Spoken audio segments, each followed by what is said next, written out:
Bonjour, bienvenue dans Au cœur des hommes, un podcast qui va au cœur des hommes. Je suis Pascal, salut, et je suis accompagné de Pierre. Salut Pierre. Salut Pascal. Et salut Arnaud. Salut Pascal, salut Pierre. Salut Arnaud. Et on va parler entre mecs de plein de sujets en rapport avec les relations. On a décidé de faire ça tous les 15 jours. On reçoit un invité mec. Voilà, on est entre mecs et on parle. On sait qu'on a une liberté de ton qui nous permet d'aller au fond des choses et on sait que c'est ce qui vous plaît à écouter, donc c'est chouette. N'hésitez pas à nous rejoindre sur notre Instagram, à vous abonner et si vous voulez nous contacter pour participer à l'émission, vous pouvez nous envoyer un petit message sur l'Instagram @au cœur des hommes podcast. Aujourd'hui, on va parler avec Michael. Salut Michael. Salut. On va parler de se reconstruire après une perverse narcissique. Tout à fait. Hey. Bienvenue au club.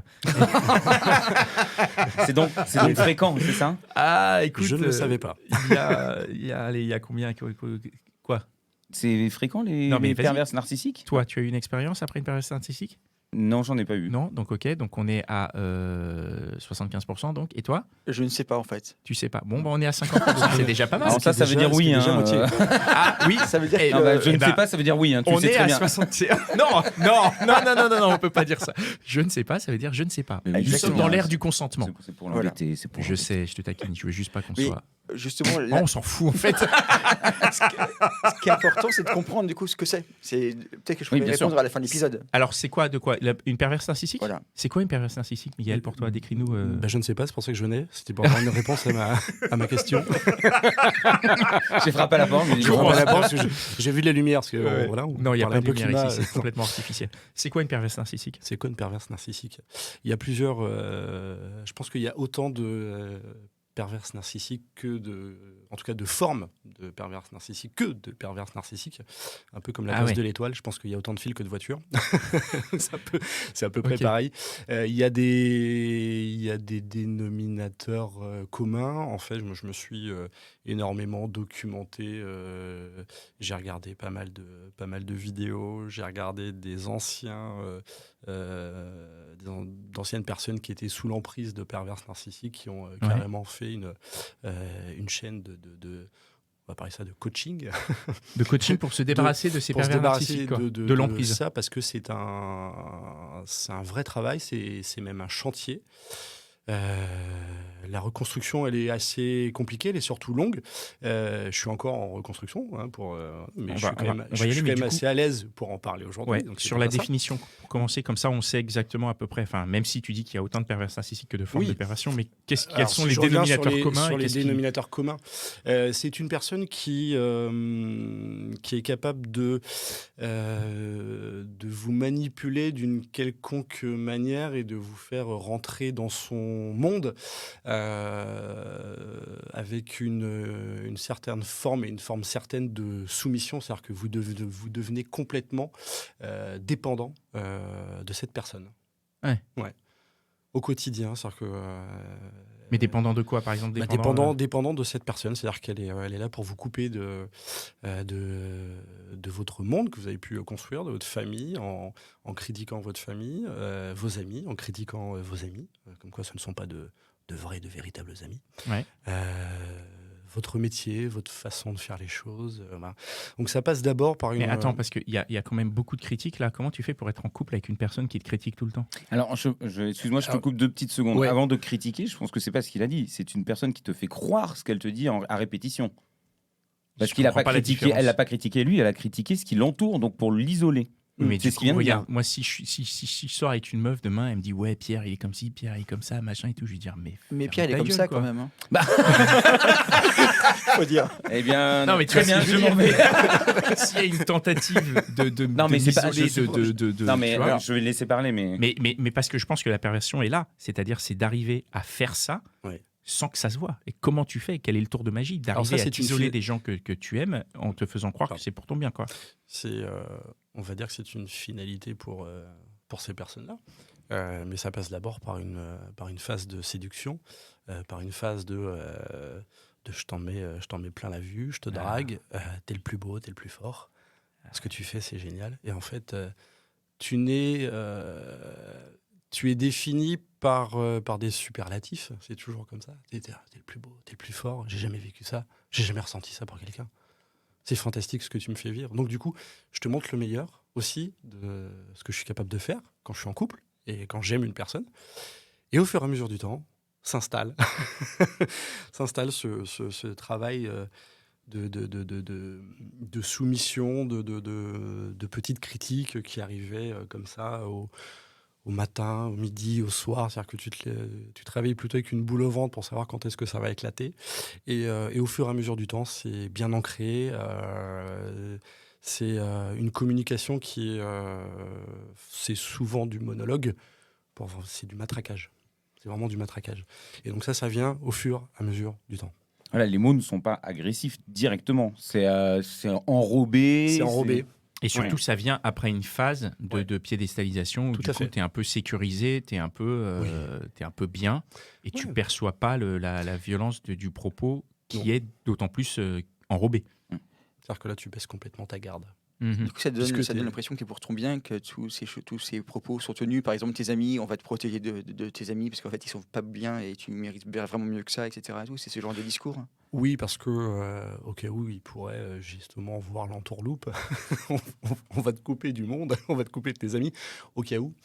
Et effectivement, ça permet d'être aussi isolé pour ces personnes-là et de mener à bien leur mission. Donc du coup, le concept de perverse narcissique tient vraiment par l'isolation, c'est-à-dire est-ce que tu peux être un pervers narcissique qui n'utilise pas cette méthode, qui peut être par exemple, qui peut te laisser avec tes amis et tout ça, mais quand même t'écraser, et quand même... Non, vraiment Il y a c'est... une omniprésence. En tout cas, cette personne-là se fait bien voir en société. C'est Mhm. quelqu'un qui se comporte très bien en société, qui se Mhm. comporte très bien avec tes amis, avec tes collègues de boulot, pour vraiment se faire bien voir.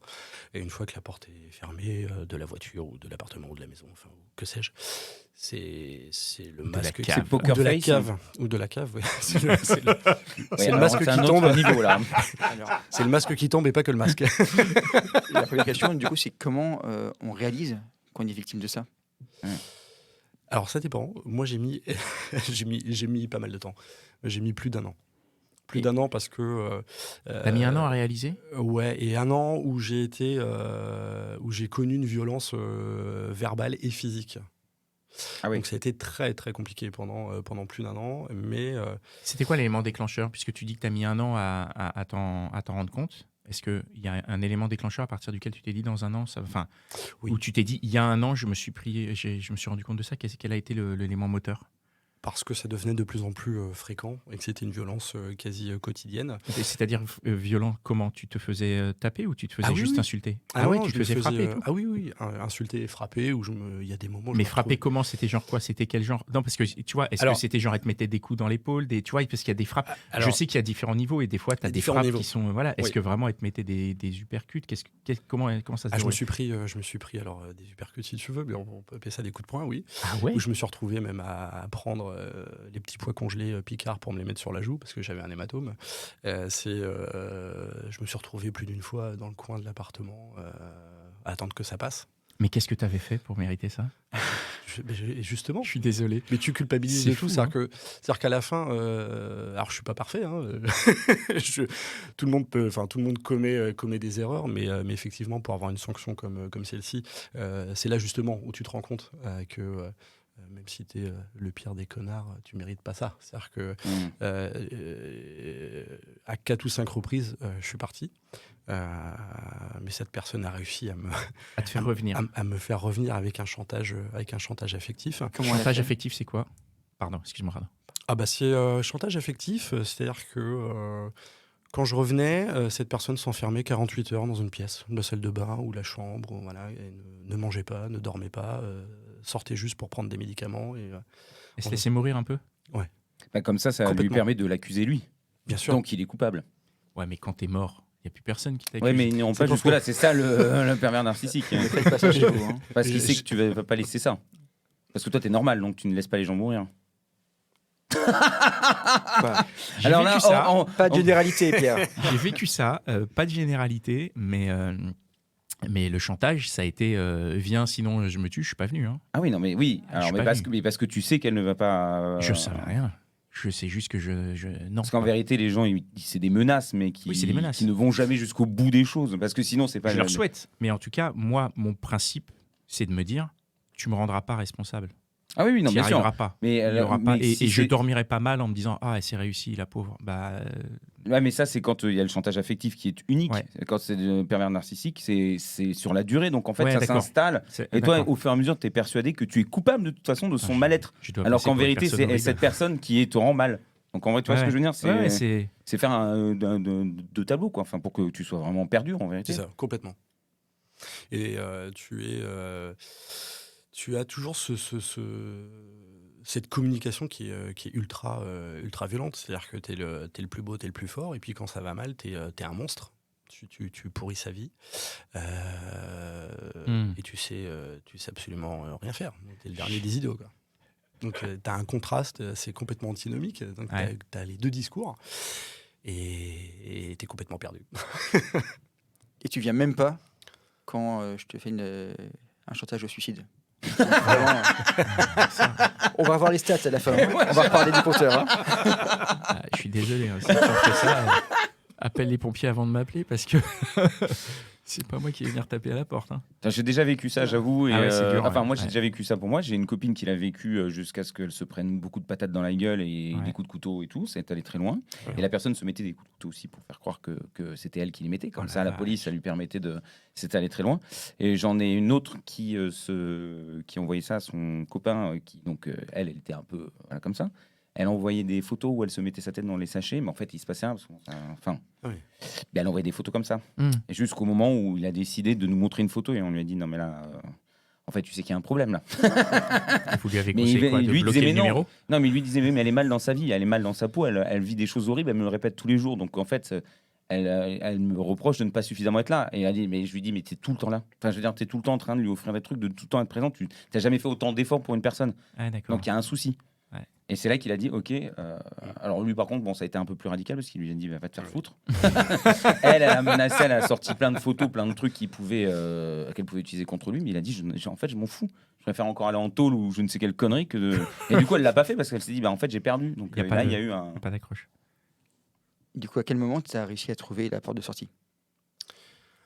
Lors d'un ultime clash où moi-même je suis resté 1 an sans rien dire. Et au bout d'1 an, j'ai craqué. j'ai vraiment craqué. J'ai tout envoyé valser. Et du coup, je suis parti. On est quand même resté pas mal de temps en contact. Et j'avais toujours ce chantage affectif. Et du jour au lendemain, j'ai tout bloqué. J'ai reçu quelques messages en disant qu'elle était fatiguée, attristée de la situation. Et j'ai même pas répondu, j'ai tout bloqué. Donc je l'ai bloqué, j'ai bloqué ses amis. Ah oui, t'as fait un blocage total. J'ai fait un blocage total. Donc ni elle, ni ses amis ne peuvent voir qui je deviens aujourd'hui sur les réseaux et autres. Ouais. Mais qu'est-ce qui est... Parce que en fait, je pense que ça va être intéressant pour des gens qui vivraient des choses que tu avais vécues, qui sont du passé dorénavant. Quels sont les éléments qui t'ont aidé à trouver cette force, justement, de bloquer tout le monde et d'avancer ? C'est pas évident, j'imagine. Alors, c'est sous l'emprise, oui, si j'ai bien compris. oui. Alors même quand l'histoire se termine, t'es encore sous l'emprise parce qu'il y a ce qu'on appelle l'empreinte négative. Et cette empreinte, alors, elle est très très compliquée à. Enfin, ça s'édulcore, mais alors à une vitesse. Non grand V, c'est très long, c'est très très long. Et cette empreinte, elle est vraiment compliquée parce que tu as tellement vécu tous les jours avec cette personne, d'ailleurs même limite qu'avec cette personne, que tout ton quotidien te fait penser à cette personne. Donc c'est très très très compliqué. Et l'empreinte négative, elle est vraiment... comment dirais-je, elle est vraiment forte parce que du coup tu perds confiance en toi, tu perds tout. C'est-à-dire que tu sais plus rien faire. Tu sais plus qui tu es. Ton monde s'effondre. Tu réapprends à marcher, mais vraiment. Donc du coup tu réapprends. Mais moi ça m'a permis quand même pas mal de choses. Enfin, je vais pas dire que c'est Un mal pour un bien. Tout le monde doit vivre son expérience avec un pervers narcissique. C'est important. Je Merci le du conseille à conseil. tout le monde. Non, parce que j'ai su qui étaient mes vrais amis. C'est-à-dire que du jour au lendemain, j'étais dehors. J'ai un pote que je connais depuis le lycée qui m'a dit écoute, tu viens à la maison. Ça a duré 3 mois. Moi, je lui avais demandé juste un coin du canapé pendant 2 jours. Ça a duré 3 mois, le temps que je me retourne et que je retrouve un appart. Donc tu sais qui sont tes amis et qui t'entourent vraiment. Donc tu les retrouves et ils t'en veulent pas. Donc ça va parce que ils savent ce que tu as pu subir. Donc tu sais qui sont tes amis. Tu te poses vraiment des questions. T'en sais plus sur toi. Donc au final, la reconstruction, je dirais, elle est plutôt bénéfique. Est-ce que c'est là que tu réalises qu'il y a quand même des gens qui t'aiment et donc du coup tu reprends un peu confiance en toi? C'est ça qui t'aide Oui. à sortir de ce truc-là? Ah C'est bah, que tu dis putain, il y a complètement. vraiment des gens qui sont gentils en vérité, c'est pas tout le monde qui est un connard, quoi. Enfin, voilà. Ouais. Et même si, oui, alors après, ça sur la partie sociale, amicale, après, j'ai tenté de me remettre en couple. Et voilà, enfin, même encore aujourd'hui, hein, là où je vous parle, c'est no way. Oui, parce que tu as ce schéma qui se présente à toi dans ta tête directement. Ah bah, je pense que c'est là où je dis que j'ai encore que la reconstruction n'est pas encore terminée. Le jour où alors après c'est pas une obligation de trouver quelqu'un, mais j'essaye surtout d'être heureux seul. Et j'irais d'avoir une vie comblée, pleine à 100%. C'est-à-dire que je suis pas quelqu'un qui est à 50 ou 75% et j'essaye de trouver quelqu'un pour obtenir ces 100%. C'est-à-dire là, je reconstruis tout autour parce que je suis papa, donc autour de ma fille, autour de mes amis, de mes passions et autres. Et s'il y a quelqu'un qui veut bien partager ça avec moi, ok. Mais chose que je ne faisais pas avant. Tu as eu ton enfant avec la perverse narcissique? Du tout. D'accord. Après. Très bien. Donc, ce que tu veux dire, c'est qu'on n'est pas la moitié de quelqu'un. On n'est pas Voilà. on est une personne oui. entière. Quoi. Excuse-moi. Donc, tu as eu cette relation avec cette perverse narcissique? J'ai eu, pardon. Tu as eu une relation avec une perverse narcissique? Oui. Ensuite, tu as eu une relation dans laquelle tu as eu un enfant? Non, c'est l'inverse. Ah, tu as eu un enfant avant la perverse narcissique? Ouais. Ok, autant pour moi d'ailleurs. Ouais. Je comprends alors. Ok. Excuse-moi, j'avais. Non, pas de souci. J'ai été marié, j'ai une fille et ensuite j'ai divorcé et j'ai rencontré cette perverse narcissique. Ok. Voilà. Du coup, dans le cheminement pour t'en sortir aujourd'hui, tu as tes amis, tu te retrouves toi un petit peu au moins dans l'amitié, dans ton quotidien, faire des activités qui te plaisent, etc. Mais par contre, effectivement, dès que tu trouves une nana sympa et qu'éventuellement tu as un blocage parce que tu imagines qu'il y a des détails qui te font repenser à ça et que du coup tu te dis putain, mais elle va être encore pareille, c'est ça? Ouais, parce que c'est là où c'est justement, ça porte bien son nom, c'est là où c'est vraiment pervers. C'est que malheureusement, elle m'a donné le meilleur. Ce qui est c'est triste à dire, mais c'est vrai. Et t'as donné le meilleur, c'est quoi, c'est-à-dire? Elle m'a donné le meilleur en sensation, en sensation, ouais. en amour, en tout. C'était ma pote. On partageait énormément de choses. On avait. Ouais. Alors après, je sais très bien qu'elle a dû aimer des choses pour se faire bien voir. Voilà, pour être la fille parfaite à mes yeux. N'empêche que je l'ai pris pour argent comptant. Donc c'est vrai qu'aujourd'hui, c'est compliqué. C'est fou, ouais, je me retrouve tout à fait dans ce discours où tu as la sensation que c'était effectivement la meilleure chose, alors qu'en fait c'était la pire, et malgré que ça a été la pire, tu n'arrives pas à le voir sous cet angle-là. Et c'est malheureux, c'est triste, c'est que j'ai vu plusieurs psys après cette relation, et c'est vrai que tous et toutes me disent, oui, ils te font vivre le meilleur, mais pour que tu puisses accepter le pire. Donc c'est vraiment pervers. Ouais. Ça porte bien son nom. Moi, je voudrais bien avoir ton point de vue sur une question, parce que c'est un sujet que... En fait, j'ai déjà été témoin de ce genre de relation.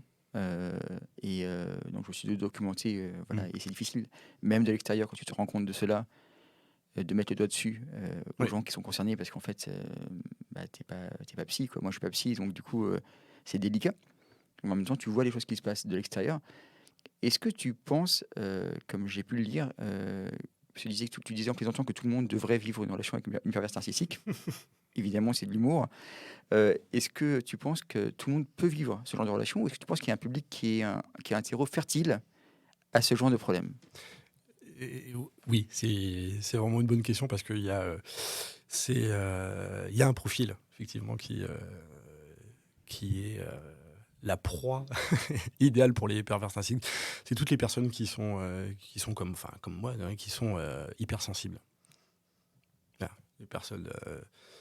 les personnes qui sont bienveillantes avec tout le monde, qui sont qui aiment vivre des sensations, qui sont Qui sont gentils, quoi. qui sont gentils, qui se laissent aller vers les gens, tu vois. Donc, il faut être un connard, qui c'est ont- ça? Il faut Il faut être un connard pour être en Oui. sécurité? Oui. Oui, je le répète, oui. Non, mais tu peux être un connard hypersensible. Hein. Alors on est en train de digresser. J'aimerais qu'on se concentre sur l'essentiel. Moi, j'aimerais bien savoir ce que c'est un connard hypersensible. Bah, c'est quelqu'un qui est connard, mais qui n'en est quand même pas moins hypersensible et qui D'accord. peut être tout à fait bienveillant et touché par tout un tas de choses. Mais Raconte-nous, Pascal. Il insulte, mais il non, fait je des ne bisous. suis que je ne suis que pas connard. Enfin, pas à cette heure-là, 19h19, c'est fini. Pour aujourd'hui. Ah, maintenant, c'est dodo. Pas déconner non plus. Et aujourd'hui, comment tu fais justement pour te reconstruire? C'est quoi les choses que tu fais encore? Parce que tu as déjà pris des décisions, bloqué, tu t'es isolé, tu t'es entouré, t'as mis en place des choses pour être heureux à 100% tout seul. Est-ce que tu as encore d'autres actions que tu mets en place? Est-ce qu'il y a des efforts que tu fais tous les jours pour justement avancer et tourner cette page? Et est-ce qu'on peut la tourner définitivement d'ailleurs? Je pense que là où je fais encore le plus d'efforts, c'est sur la confiance en moi. C'est-à-dire que là, je m'oblige à faire les choses et surtout à les terminer. Parce que je peux initier pas mal de choses. Du coup, je les termine. Et ça, c'est quelque chose que je ne faisais plus. Donc oui, il y a encore un vrai travail sur la confiance en soi, là, mais je vais y arriver. Donc, tu les termines pour être content de ce que tu as fait. Exactement. Oui, bien Ouais. sûr, c'est important. Et la création aussi je suppose que les psys ont dû te parler de ça, de cette zone de sécurité que tu dois essayer de te créer aussi, Oui. qui est naturelle normalement, mais que les hypersensibles normalement n'ont pas. C'est ça. Et du coup, j'imagine que après, c'est compliqué parce que tu as vu un psy, tu n'as pas eu ce que tu voulais parce que c'est compliqué. Du coup, tu en as vu plusieurs, ou en même temps, je ne sais pas vraiment. Est-ce qu'il y a des aides d'ailleurs? Est-ce qu'il y a des gens qui. Est-ce que l'État participe à l'aide à payer des. Non, ça, tu te non, ils ont démerdes. dû mettre en place un numéro vert. Ouais. Bah, on rigole, mais c'est déjà un début, on va dire. Hein. Je pense que c'est hyper important. Oui. Même un numéro vert, je sais pas. Enfin, ça va. Envoie pervers au 8 12 12. Et ça marchera. Non, mais il n'y a pas d'aide. Moi, les psys, je les ai côtoyés les uns après les autres. Parce que au début, je me disais que c'est parce que les psys étaient mauvais. C'est normal. Et en fait, c'est juste parce que c'était moi qui n'étais pas prêt C'est à dur. faire tous C'est dur, tous ces travaux. Parce que c'est un travail d'introspection, il est quand même assez violent. Mais j'y suis arrivé. Après, effectivement, je trouve qu'il y a sur les réseaux, il y a pas mal enfin, j'appelle ça des coachs, mais il y a vraiment des personnes qui se sont spécialisées justement dans ces personnes qui ont subi, qui ont été soumis face à un pervers narcissique, et je trouve ça super bien fait. C'est vraiment super bien fait parce que tu te retrouves dans chaque constat, dans chaque questionnement, dans chaque chapitre qu'ils peuvent faire. Et moi, ça m'a énormément aidé. Et ça m'aide encore aujourd'hui. Alors, ce qui m'interpelle, c'est que tu as dit qu'il y avait autant de pervers narcissiques que de types de pervers narcissiques. Malgré tout, j'ai quand même l'impression qu'il y a des stéréotypes qui sont décrits dans ces médias-là. Toi, avec ton expérience, parce que c'est la seule dont tu peux vraiment parler aujourd'hui, quels sont les red flags que tu as identifiés en fait? Avec du recul, tu dis voilà, il y a eu telle action, tel ou tel moment dans ma relation qui aurait dû m'interpeller. Ouais, c'est vrai qu'aujourd'hui, avec le recul, comme tu dis, les red flags, c'est vraiment c'est cette phase de séduction qu'il faut vraiment prendre avec des pincettes, parce que même si au début de la relation, tout est beau, tout est rose, c'est vrai qu'il y a je trouvais que c'était, alors, sans m'en rendre compte sur le moment. Mais c'est vrai qu'il y avait des choses qui étaient vraiment exagérées sur la façon de complimenter, sur la façon de me mettre sur un piédestal. Donc ça, c'est quelque chose qui est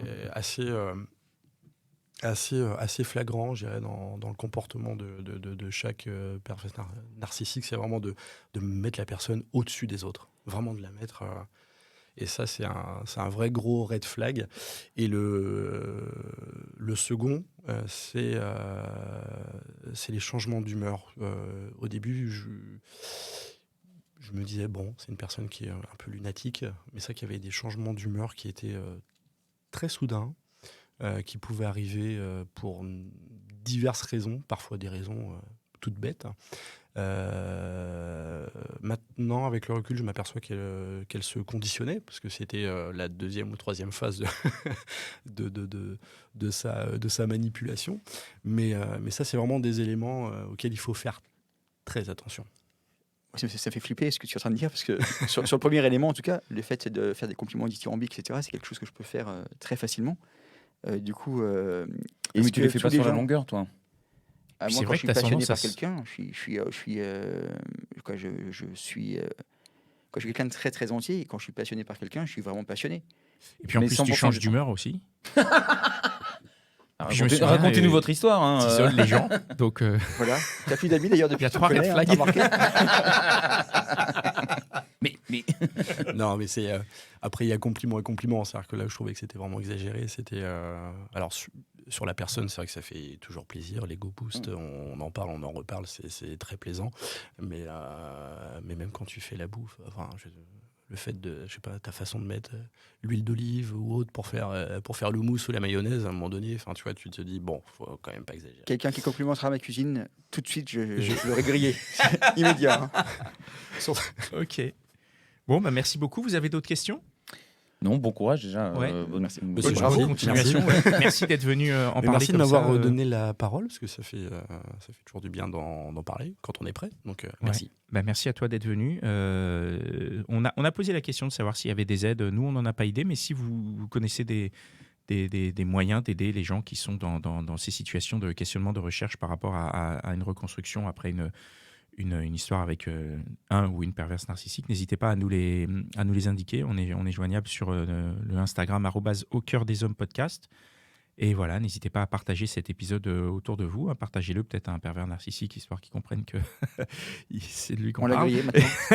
qu'il est grillé, ou elle est grillée. Oui. Voilà, on ne fait pas de généralité de genre ici. Bien sûr. C'est bon ? Parfait. Merci beaucoup à tout le monde et à dans 15 jours. Ciao !